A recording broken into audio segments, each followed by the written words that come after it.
A couple of weeks ago, we talked about the new single by Rebecca Black called Crumbs. 10 out of 10 from us. We loved it. We said we want more of that. And then a second single came out. I said, I'll wait for the album. I'm going to wait for the album. But then this third single came out. Because you didn't listen to the second single. No, I wanted to wait for the album. Right. It's coming so soon. It's coming on February 9th. Ooh. But I couldn't hold out. I had to listen to this new one, Sick to My Stomach, from the new record, Let Her Burn. This is Not Every Single. I'm Joe. And I'm Stephanie. Let's talk about her once again. What'd you think? Good. It's really, really good. I listened to it 3 times, I think, total. Yeah. And my first listen was like, okay, it's not as good as Crumbs, but it's still really solid. And I still think Crumbs is just such a standout. But it grew even more on me. I think it's really close to Crumbs. She followed it up with the second single that I haven't heard. I just don't want to hear too much of this record, but I was hearing good things about Sick to My Stomach, so I checked it out.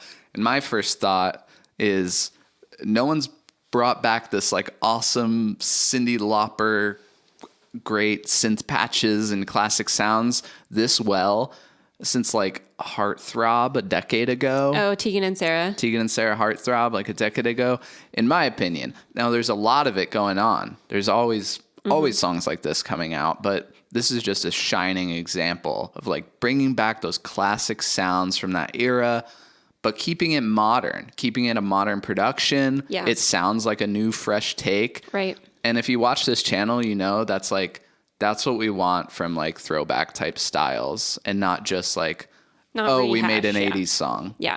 You know? Yeah, this comes in and I'm thinking like, I'm getting like Take My Breath Away from Top Gun. That's what I thought. So much. Yeah. This should have been the Top Gun song. That's what I was going to Really? say. That's exactly what I was going to say is I think, okay, you recall every copy of Top Gun Maverick. Mm-hmm. Okay, recall them, get them out of here, and make a new version, replace that ending Gaga song with this song, because it totally has that like Take My Breath Away feeling. Here's the thing. No shade on the Lady Gaga song. I actually really like that song. But in the context of the movie, so we watched Top Gun kind of recently, loved it. Best Picture Oscar, that's my vote. Yeah.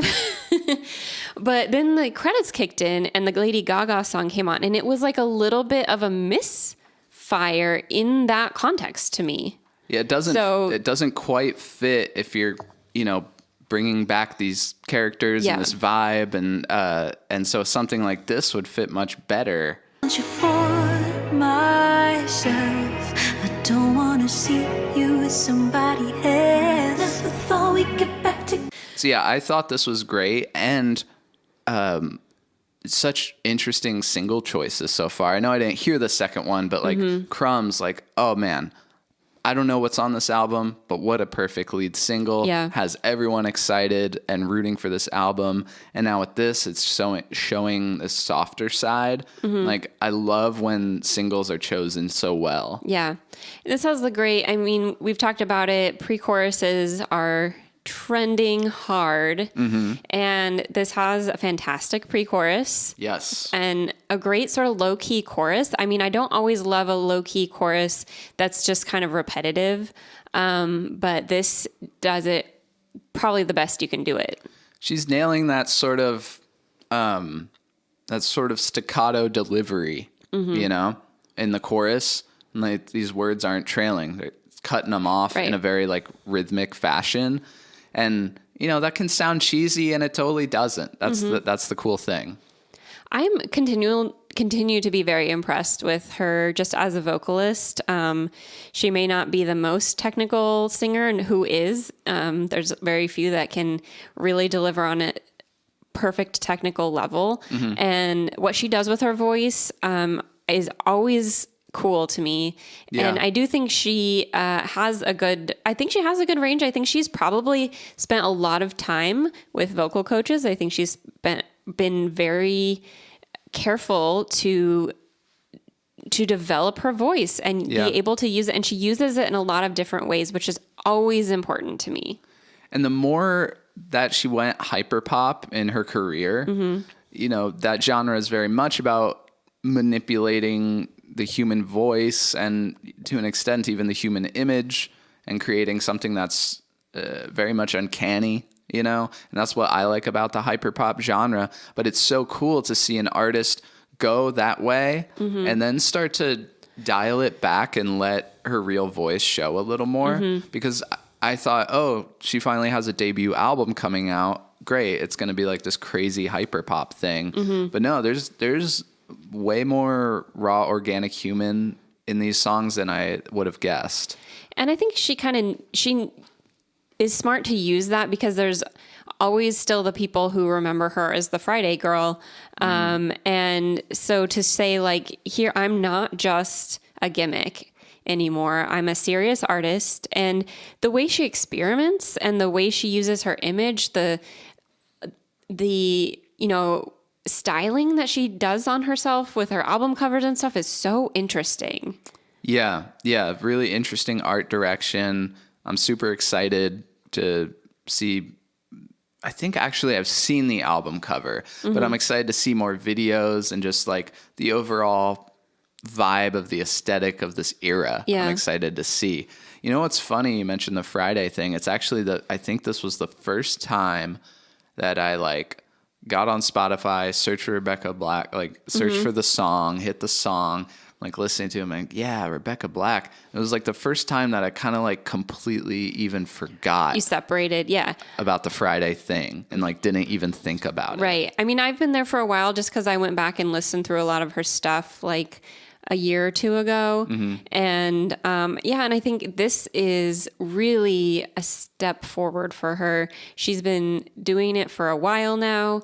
And we're now far enough away from that when she was, 12 or 15 or whatever when that came out. There's a lot of people who don't know that, like we said in the Crumbs video. There's a lot of people who don't even know her as that girl.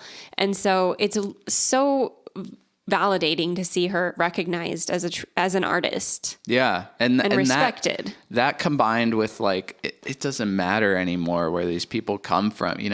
Joji was Filthy Frank. Like, it doesn't matter. Like, if the art is there, then like, I think people will listen. And I don't think Field of Dreams. It definitely doesn't seem manufactured. Like she went and was like, I'm going to find all the best producers and just like, kind of like that amazing Paris Hilton album. But she can't sing, Right. She just got the best possible people and made a great album. It's like, no, she's involved, that she's involved in all of this. It's not someone coming in and be like, we're going to make you, this hyperpop girl. And the maturity that you see in these songs, it's really interesting because they're very pop, they're hyper pop, they're synth pop, whatever. There's a maturity to what she's doing. You can hear it. You can hear when it's not there. You can hear when the passion and the love and the emotion and stuff is absent. And they've just, like you said, gotten all the best writers and producers. I just feel like you can tell. And you can tell that this is very much her.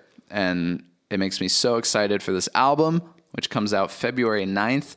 I don't think I'm going to listen to that second single. And if there's any more, I doubt there'd be more, but I'm not going to listen to those. They've been pumping out these singles, 3 singles in January, right? Yeah, we felt the same way about Paramore. I was like, oh, there's a 3rd single? Why? It's like about to come out. But I guess you got to keep that momentum up. I'm excited to see like what the live show is like. Is there going to be like some cool live performance videos or something? I'm really into all of it. What do you guys think about Rebecca Black's new single that I forgot the name of? Sick to My Stomach. Sorry. And let us know what we should listen to next. Thanks for sticking around. Go ahead and subscribe if you'd like. We're here talking about music almost every day. So this is Not Every Single. My name's Joe. And I'm Stephanie. Bye.